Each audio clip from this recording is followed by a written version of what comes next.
Hello everyone, and welcome to today's edition of the Jason Hagholm Sports Experience.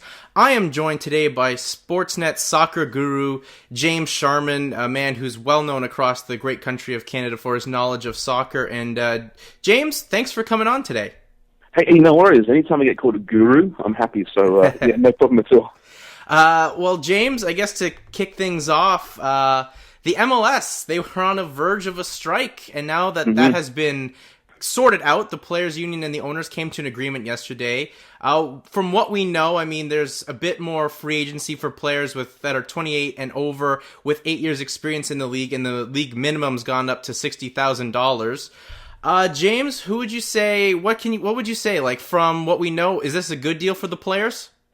Well, I mean, it's a start, isn't it? I know there's been some rumblings that they weren't all happy with the limited free agency, but it's a start, and, you know, as you probably know, this is the first time we see free agency in Major League Soccer, and if you look at the top leagues in the world, really, especially in North America, be it hockey or basketball, baseball, free agency is a huge deal and a turning point in all those leagues. If you look overseas in European soccer, when the Bosman ruling was first made in 1995, it brought free agency to soccer for the first time, and it changed everything. So for the players, this is a beginning, I guess, to really competitive wages. You know, it might take a while, but it's certainly a step in the right direction. And the fact that the minimum wage has gone from $34,000 to $60,000, that's a big step, because, quite frankly, $34,000 for the minimum wage was an absolute joke. I mean, how can you expect a player to really, live in a major market on that kind of salary? So I would say it's a start for the players. They'll take it. But the owners, although they stood tough as long as they could, they knew at some point this was going to be inevitable. Well, I think for me, it's something we'll see extended, I guess, once the next CBA comes up at 2019, where they'll have a bunch more money from their TV deals as they have so much money coming in. I guess my next point here on the whole issue was that 7 teams of the 20 teams rejected the offer. But how can we say this league is now like unified when 7 teams rejected, and one wasn't there in Montreal as they were playing yesterday? But is there still unity in the MLS between the players and the owners? Well, it's a good question. I mean, it's just a different league, isn't it? Because it's all centrally contracted. I think that probably is. It's a 5-year deal, right? And I think you're right when you say this is, more of a long-term prognosis, right? This is going to be the next CBA, and the CBA after, where the players really get the benefit, and because they will obviously get improved terms. And it's up to MLS now to prove themselves. For years they cried poor at CBA negotiations, and this past year, Don Garber's been, bragging about the franchise fee he's getting in New York and Orlando and maybe in Miami, yada, yada, yada. And it's hard for him to plead poor now in these negotiations. So is there unity? Well, there's obviously some people there who aren't so happy. If 7 teams rejected it, then obviously there's some concerns there. But like I said, this is a marathon, not a sprint. It's a step in the right direction. Do you think the players should have held out a bit longer, James, to get maybe a little bit better deal, or because of the rush to get the season underway, they just kind of decided? Listen, I mean, any sports league can go on strike and bounce back. We saw that with hockey, obviously, but they are established here. For MLS to go on strike and lose any portion of this season, it wouldn't have been devastating or anything, but it would have been a really bad move by players and ownership. You can't do that. It's a league trying to find its place, trying to find its niche in the North American market. So they had to, by all ways possible, avoid going on strike. They did that, and I think both parties should be, if not happy, then at least satisfied. Well, for me, I think it was something they had to do, and I mean, it seemed kind of rushed, like a kid doing a book report and just slapping it together. But it seems that they needed to get this done because, to me, 2015 is the real big year for the MLS with all these TV deals. I think more interest in soccer in North America after the success of last year's World Cup. And if they went on strike, there's other soccer leagues out there in North America for people to view, with whether it's the English Premier League or La Liga, what have you. I mean, you guys at SportsNets must know that Premier League draws big numbers. So if MLS said, no, we're going to go on strike a little more, that could be it for soccer as being a popular sport in the North America with the MLS as the brand of it. Yeah, I mean, it's so dangerous, and with that mainstream audience, for sure, you might lose some of those fans. But I still think there's MLS is still driven by its hardcore fan base, and they're pretty loyal. They've been around for a while, and the numbers aren't huge, and they are dwarfed by Premier League in most cases. But I think you're right. I mean, ideally they wouldn't have gone on strike. They didn't go on strike. They knew that, but it did seem rushed. But all these CBA negotiations, no matter what league, they all seem rushed because all this posturing for months and months and months, and then they all damn well know that it's going to go down to the 12th hour.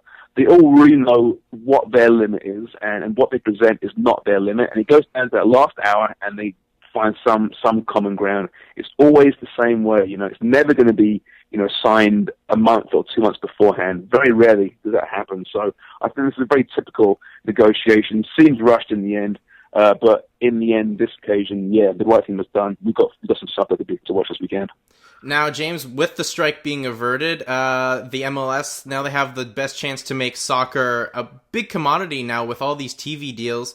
Do you think soccer can sustain as an elite sport? Because, I mean, the time frame it's really on is they get the best numbers in the summer, and they're really just competing with the American pastime of baseball, which I guess has taken a bit of a dip in terms of a lot of popularity in some markets, it seems. Do you think that the MLS can be a viable sports entity in North America? Well, it's viable for sure. It's sustainable. They've proven that. They've been very conservative since their launch in the 90s, and that's why they've been successful. But they have to realize, what they are, and they're not a mainstream sport just yet. But they can be sustainable. To be a major league sport, North American fans want to see the best players. And until you see the best players in their prime, I don't think you're going to see this, this league on par with MLB or NFL. It's going to be a long way from that. And to do that, well, maybe they have to shift their seasons to a winter season because you're competing with that European market. And it's so dominant right now, and it's so ingrained in the soccer culture. I just don't see that happening. Yeah, we're seeing younger players coming over, the good players coming over. We see Javinko here in Toronto, for example. That's a start in the right direction. Young players in their prime making their move, but they're going for the money. Same for Michael Bradley as well. Steven Gerrard's nice. Frank Lampard's nice. David Villa's nice. Kaká's nice. But listen, we all know why they're here. It's for their retirement party, essentially. And that's okay right now, but until they start, I guess, paying and as long as the cap era, you won't see this, but, prime the very best talent from Europe in their prime, it ain't going to happen. You won't see this team, this league, as a major player alongside the NBA, the NFL, MLB, but it can still be a sustainable product. It's proven that. I think they've done a really good job. I mean, they've been around for now 20 years, and they've avoided what the old NASL soccer leagues had happened to them, and just, expanding so quick, and then they fold so quick. So I think they've done a good job of that, and I mean, I think obviously as well, they've got a good backing from sponsorships and TV markets, and now they just signed that big deal in Europe with Eurosport. So, I mean, there's another bit of revenue coming in. So I think they have Sorry, go ahead, James. They're smart. I mean, Don Garber is a smart man. He really is. Now, where the NASL went wrong with this guy overpaying players, obviously, and bring them over, and they couldn't support or sustain that business model. But we're seeing it more and more now, big players coming over here, making lots of money, and there is lots of rumblings of, in the next CBA, we'll see a lot more freedom of non-roster type players, so DPs essentially. There'll be more murky waters there. So right now it's 2 or 3 per team, but you're going to see that expand, and at what point do you say that's enough? We've got to still sustain this product, and Toronto can do it, and New York can do it, but some of these markets perhaps can't do it, and that's where they'll lose the parity. And I think what makes this league so entertaining, probably its biggest factor, is the parity. You never know who's going to win each year because you can't have that juggernaut team like in New York Yankees or a Manchester United, buying all the best talent. They can't do it within the rules. Well, I will agree with you. That's the league's very exciting to watch, and now I guess we can switch sides to on-the-field action. The season will kick off tomorrow night with the champions, the LA Galaxy, hosting the Chicago Fire. James, do you see this being another repeat season for the Galaxy? Yeah, again, it's so hard. I don't bet anyway.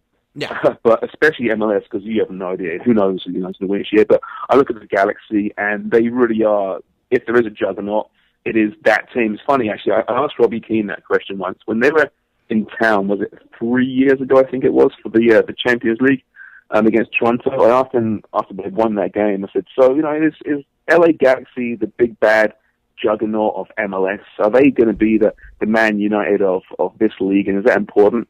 And his response was, so it's not about this game? And I said, well, no, it's a bigger question. He storms off all in a surly mood. So that's my experience asking that question to Robbie Keane. But listen, they're a great team. He is, despite my personal interactions with him, a great player in this league. And yes, they lose Lennon Donovan, which is a loss, but you bring in Steven Gerrard. And the bottom line is Steven Gerrard at 34 isn't Steven Gerrard at 30, perhaps, but he's still a very good player and he's a smart player. And he'll adapt his game, and I think he'll be a huge success in this league. So you don't lose really anything by losing Donovan and bringing in Steven Gerrard. So I think they are the favourites. They should be the favourites, but it'll be interesting. I think they are the favorites as well, not for just the players they have on the field, but I think they have the best coach in the league with Bruce Arena. I mean, the man knows what he's doing with handling star players, and in a league that's starting to get those old stars of the past and have some name value, he knows what he's doing. I guess staying with some of those players, how do you think it'll be for those expansion teams with the New York City FC and Orlando? Because I know the people in Orlando are just raring to go for a franchise in the MLS. Yeah, and I know the ownership say in Orlando that we're not going to be a typical expansion team, and they went out and got Kaká. And again, Kaká of 2015 is very different to the Kaká that we knew at AC Milan. He hasn't been the same player for about 5 years, but in pre-season he's looked pretty good. I think he's got 3 assists and a goal. It's going to be interesting. They seem to be building that team the right way. They had the foundation, of course, from that team before. It'll be interesting. New York, different beast entirely. David Villa, I just don't know what to expect from him. Again, I keep returning to the same point, but Villa, in his heyday was arguably the best out-and-out centre forward in world football. And he's been injured. He broke his leg. I remember watching that game when he broke his leg in the World Cup. And he hasn't been the same since. Is he going to be a guy who can lead that team? Is Frank Lampard even arriving in New York? That's going to be a big question mark right now as well, which is a complete joke, a travesty, and an insult to those New York fans, and they're not happy about that. If he arrives mid-season, can he make a difference? And I think he probably can. He's still got a lot of game. There's rumors about Xavi arriving there as well. I mean, there's so much around that New York team. They might be the new TFC, with all the circles around the team. To hell with the results, we're going to find out. But interesting, it really is. And I tell you, I'm looking forward to this season more than most, and I'm happy to admit it. It's because of the star power that's being brought in. These are not just everyday stars. These were superstars in their heyday. They are some of the biggest names in world football, and I think for that alone, it's going to be a fascinating season to watch. It's kind of like a Legends League, the MLS is. So, that's what I guess has a lot of people intrigued. And so I guess before we move off from the MLS here, I guess a little bit of a Canadian roundup here. Toronto FC made a big trade. They now have, or transfer, I should say, getting rid of Defoe, who really never wanted to be here, wanted to do whatever he could to get out, to get back to the Premier League. He's there now. They bring in Josie Altidore, which should hopefully work out if Altidore, to me, can stay healthy. The Javinko pickup is nice. For Toronto FC, can they actually win this year? And for the other Canadian teams, how will they go? Because I know Vancouver had a nice little appearance in the playoffs, but that's just not enough for sustaining in such a good market. Yeah, well, once again, Toronto looks good on paper, but we've heard that before. But, I'll say it, and with a new playoff format, they really should get in the playoffs this year, and I like their team. Altidore is interesting. We know that he's failed in the Premier League, but he's proven elsewhere. He's proven in the MLS. He scores for the U.S. national team. And I think in this league where they love good athletes and good athletes can prosper, I think he'll be a success, especially with Javinko operating behind him. This guy, I watched him a lot in the Serie A when we used to cover the Serie A on the score. And boy, he is a real player. He's still young enough. He's clever and intelligent player. He's quick, if not fast. And he's got some nice vision. And he can operate as a goal scorer or as a playmaker. So I think it's a great signing. But perhaps more importantly, it's a spine on that team with Damien Pacqui coming in beside Stephen Caldwell at the back. They need that. First time maybe in franchise history, there's a great centre-back partnership brewing there. And you got Benoit, it's a Bruno Cheroux. Benoit Cheroux, his brother's Bruno, of course. Benoit Cheroux in midfield, who's been really good in the pre-season. I haven't seen much of him in France in his career so far, but I've spoken to a few reporters who have watched him in his career, and they say this guy is a real player. He's a professional. He's a good passer, happy to do the dirty work as well, which will open up Michael Bradley. I think they're good signings. TFC should go a long way this year. Vancouver, like you said, dipped their toes into the playoffs last year. I'm a huge fan of Carl Robertson. He's known quite well back in the day. He's come on our show quite a lot. Really smart football man who builds the right way. I asked him last year actually about the whole TFC angle and how they're building, and he was quite curt in his response. And he says, "Listen, they can do it how they want. That's how they do things in Toronto. Over here, we're doing it a different way. And that's building through, building the whole team concept. And I think they'll be again a good team in the expanded format." I think the big X factor is Montreal. We saw them beat Pachuca. I mean, what drama that was. Yeah. This week. It was just incredible, wasn't it? And, this is a team that's got 12, 13 new players from last year. And, the thought was, oh boy, they're going to be a train wreck. But in fairness, in 2 games, they look pretty good. They really have. So they might be a bit of a dark horse in Canada. So, again, lots to watch and lots to look forward to north of the border in MLS. Well, I think it's going to be a real interesting year for the league as a whole. They've got this issue of a strike behind them. Now it's on to the football, as they say. Now, switching sides here to international play with FIFA, they have announced that the 2022 World Cup will take place in the winter in Qatar. First of all, James, will this affect, obviously it will affect shutting down some of these leagues. Will they be compensated in any way? And do you think the presidential election for FIFA in May could potentially change this, or is this set in stone for the winter? I was set in stone. I think it's too late at this point. I mean, it's a complete farce, right? That it's there to begin with. It's a joke. We all know why it's there. It's utter corruption. But for all these countries now to whine and complain about it, they're all complicit in it. They were well aware of what was going on. They've worked with FIFA long enough and gone through these bidding processes. They know what Sepp Blatter has created and that culture he's created of corruption. And they've kept quiet about it. So, for the English FA or the German FA or the Australia, USA to whine about it, it's like, come on, guys, you could have made a stand here. And you still could. You could say, okay, fine, we're not playing in it. But they're not going to do that, are they? Sepp Blatter says they don't need to compensate the clubs. But, well, I guess it's up to him, right? But certainly the clubs will do all they can to get some money back. And listen, the bottom line is, it's not ideal. Of course it's not ideal being played in the winter, but there's ways around it. It means a lot of football for the players. We know that. But there are ways around it. You can shut the leagues down for 5 or 6 weeks mid-season because Germany have a 4-week break anyway in the winter, right? They lose that. I hate it personally. I do. I'm a bit of a purist this way. It should be in the summer. But there's ways around it. It won't be the worst thing in the world. And from a footballing standpoint, it might be the best thing because a lot of these players are going to be fresh playing in the early part of their season. The old excuse English coaches use and media types use that why England failed the World Cup, other than the fact they're not good enough, which is the truth, is that, they're too tired by the time June comes around. They're exhausted, a demanding Premier League season and no winter break. Well, they'll be playing in December, they should be fresh.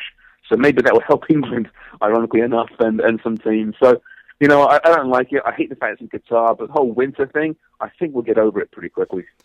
I totally agree, because to me, sports fans like to complain about a lot of things, but when the sports are on the TV, they're fine with everything, and it's pretty cool that we had the World Cup at this point in time, and because everyone loves international play and everything like that. Plus, it's a different little break from, I guess, what a World Cup would be, or a World Olympics would be. So that's kind of nice to see, I guess, will happen. But the whole being in Qatar is scary in its own right.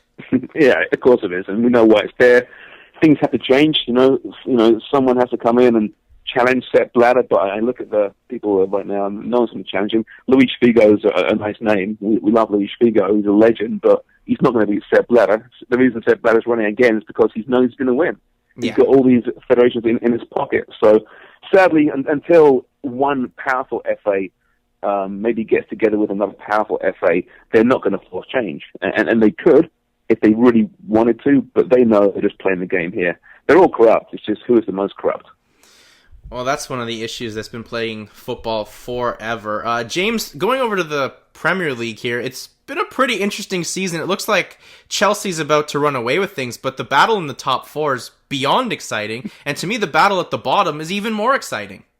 Oh, it's great, isn't it? Yeah. And let's hope the next 10 games doesn't change anything. Let's hope that we see these great battles up and down the table. At the bottom, there's some really bad clubs there. If you're Aston Villa or Everton, you're extremely fortunate this year that there's some really bad clubs there, because I don't think either one of those teams are going down this year. because of Leicester and Burnley and QPR and maybe even Hull could be dragged back down there. They're just dreadful. Let's be honest here. They can't score goals and they can't defend, but it makes us compelling watching. And we're going to perhaps be going down to the final week of the season, which, for a team that's going to be relegated, it's just incredible viewing, incredible drama. And you go up the table a bit and you're seeing that this battle for fourth place, this rat race, as Louis van Gaal calls it, is fantastic. I'm going to assume that Arsenal will finish third, right? I know it's Chelsea and Man City. Let's assume Arsenal finish third. Well, that fourth place, right now it's United, Liverpool and Spurs are in contention there as well. It's just brilliant. It really is. Every game is so important, and we saw the top 7 teams all win this week. I didn't mention Southampton, did I? Terrible me. Put Southampton in that package as well because they're up there right now. It's great. Every game is so important. You drop points that could cost you. And, fourth place, as we know, is almost as important as winning the thing because of the Champions League berth. Well, the one team right now that I believe is in fourth place of now, which is Arsenal, they have a big Champions League matchup coming up in a couple weeks. And boy, did they really mess the bed in their first attempt at Monaco. James, why is Arsenal so poor in the Champions League, especially right now because they have such a on paper easy draw in Monaco? Yeah. But that's just not proven. To me, they just looked at Monaco on paper, easy victory, and well, they paid the piper, and they're down 3-1 now. Yeah, Arsene Wenger said after the match that we weren't prepared mentally, and to me, that's a huge indictment of himself. I mean, who prepares your team? Your manager does, and I like Arsene Wenger. I support him for years. But now it's come time because if you look at that match really epitomized all that's wrong with Arsenal in recent years. They were complacent. There was no leadership. They couldn't finish clinically. They defended poorly. Check. All these issues that have cost Arsenal championships in the last few years were all checked once again. And it's things that we all know they need to address, but for some reason Arsene Wenger doesn't address it. The midfields can be pushed over pretty easily, compared to the top teams in Europe, and even Monaco, their midfield dominated that match. So it's the same old issues with Arsenal, and we know what they are, but for some reason Arsene Wenger is so stubborn. He just had his way, he had his dream to be like this Barcelona 2.0, but it just doesn't work without the likes of Xavi and Iniesta and Leo Messi. You need to have that quality player, and he just hasn't got it. I was stunned how poor they were in that match, and given their recent Premier League form, where they haven't blown teams away, but their record's pretty good in the last couple of months. To throw in that awful display was a real surprise, but a stark reminder that it's still the old Arsenal, and they still have the same old holes. Well, that's, to me, the thing, because I remember back a couple months ago when they played Man City, and it was like the best game I've seen Arsenal play in years. And they won that game, and then they put up a performance like that. Just issues around, I don't know why they don't go out and spend money when they have money on certain players. I know they brought in some nice players this year that have really, really helped them, but overall, just same old Arsenal, as you said, James. Yeah, where's the true quality? I mean, they bring in Mesut Ozil, who, and that to me was, on paper, a great signing. But did they need Mesut Ozil at that time? I wonder, because they had some silky smooth midfield operators, but they spent there rather than on a powerful centre-back or a truly world-class centre-forward. And Olivier Giroud is a nice enough player, and I do like him. He's got a decent goal return in the Premier League, but he's not world-class. He's not that quality, that I think a top club needs. Without Alexis Sanchez, and listen, in fairness, that was a brilliant signing. It turned out really well, but without him this year, where is this team? And there are some excuses. I mean, in fairness, they've had, once again, an awful, awful injury record. They lost some some very, very good players for long stints. Aaron Ramsey, I think if he'd played a full season, would have made a big difference, but he's always hurt, it seems. We won't talk about Jack Wilshere because Jack Wilshere is Jack Wilshere. I don't think he'll ever reach the heights that we once hoped. But it's the same old problems, right? And some unfortunate, sure, you can say that, but Arsene Wenger knows what should have been addressed 4 years ago, 5 years ago. Never did it, stuck with it, and it's just not good enough. The other team, to me, that really impressed me so far in the Champions League is Shakhtar, because they were able to come away with a 0-0 draw in a stadium that wasn't even supposed to be their stadium. And yeah, exactly. And now they go in 0-0 against Bayern, and to me, I mean, can they potentially steal one from this series? I don't think so. I mean, at home, even though, like you said, it wasn't really their home, they played really well. It was an awful game, though. I mean, it's just Yeah. terrible. It was chippy, it was nasty, and they tried to just bully Bayern Munich off the field, and Bayern hung in there for that 0-0. Bayern Munich at home is a different beast entirely. I love Bayern Munich. You know, out of all the teams in Europe to watch right now, they are the one. I'm no tactician, far from it, but you watch that team play, and I just don't understand how they operate because you've got the players moving around so much. Alaba is the one that just blows my mind. You know, no matter where he starts the game, he always ends it somewhere else. He is the most underrated player, I think, in world football. He's absolutely brilliant. They've got depth, and I think they're going to teach Shakhtar a bit of a lesson coming up. They're going to go through that game quite easily, and I think they're my pick to win this thing. Well, it wouldn't surprise me if they did. I mean, they are one of the top powers really in here, so wouldn't surprise me, James. But it's a nice story with Shakhtar, considering they... Oh, great story. Yeah. Great story. What they've gone through is a great story. It really is, and I hope they do well. And they generally do pretty well in Europe, don't they? Yeah. But you just, that league is just obviously in chaos. And it's one bright story. I don't think it's going to last much longer this time around. Well, I guess we shall see as they play, I believe, next Wednesday as the Champions League gets back underway on Tuesday.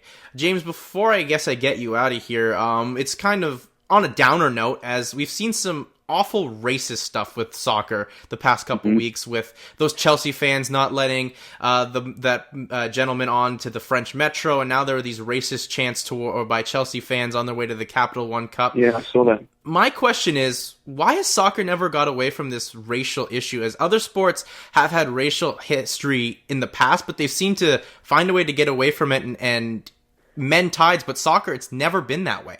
Yeah, I think soccer sort of ties to the social structure in various countries, and hooliganism was born from this disenfranchised youth without any job prospects or future who drank too much and had all this time, and that's how hooliganism was born. And sadly, part of that is rearing its ugly head across Europe right now. But the bottom line is the biggest reason is because the leaders in the game don't care, and they might tell us they care, but they don't care. They give these paltry fines to teams.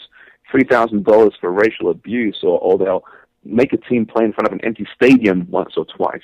They don't take it seriously. We saw the Chelsea issue. Feyenoord was an absolute disgrace last week as well. And to me, it's really simple.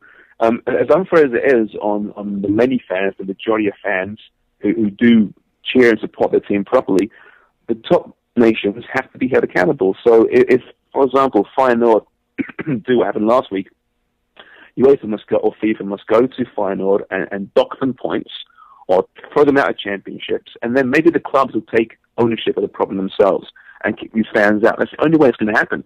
But until UEFA, grows some balls and actually do this, it's going to continue, sadly.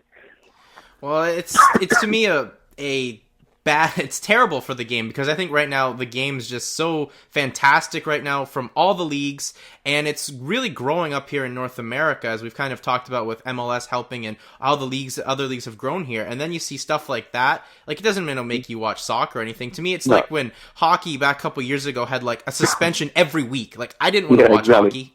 No, I know, exactly, and it seems that it is every week, and it's got worse again the last couple of years. It seems that every week I host a Europa League, and it seems every week something's happened somewhere. Some feel be a pitch invasion, or a drone, or racial abuse in the stands. Something happens, and it's just because the leaders don't take it seriously, but they can. It'd be easy to do it. Easy. If you told Feyenoord, okay, next time I have more, actually, you are out. We're going to kick you out of the tournament. Sorry, too bad, and you're not allowed back in 2 years. Then they'll take ownership of that problem, and they'll weed out that minority of fans, and it'll be gone. English football, I mean, there's a lot of problems in English football, and Chelsea have proven there's clearly a lot of issues there. But back in the 80s, English football was thrown out of Europe for 5 years. Think about that. A whole league being thrown out of the European Cup for 5 whole years. So when they came back, they had to make some hard decisions, and they did. They basically gave birth to the Premier League. Also, the stadiums, in conjunction with the Hillsborough disaster, big changes are made. And as a result, hooliganism, although it didn't die, it was no longer a problem. And, you still see it in pockets now and then. But generally speaking, that ban forced change. And I think that's the only way we'll see an end to this filth right now. Well, James, let's hope a change comes because it's just really sickening to see in 2015 that this is still an issue for some people. Before I let you go, James, just let people know where they can find you at, or plug your Twitter and all the great stuff you do for Sportsnet. Well, thanks so much. Yeah, you can follow me on Twitter at James Sharman, and on Sportsnet, you can check out sportsnet.ca. I host a couple of podcasts there, right for the site, and you can check me out in the Champions League coverage, Europa League coverage, Premier League coverage, Euro qualifying coverage. I'm just, I'm not the guru, but I do appreciate the comment. I'm not the guru, but I certainly get myself around there, so it's a lot of fun. It could be worse, James. You could be the love guru. That'd be great, actually, wouldn't it? Although that was by far not the worst Mike movie Myers in movie. my life. I watched about half an hour of that movie, turned it off. It was absolutely dreadful. Oh, it killed the man's career.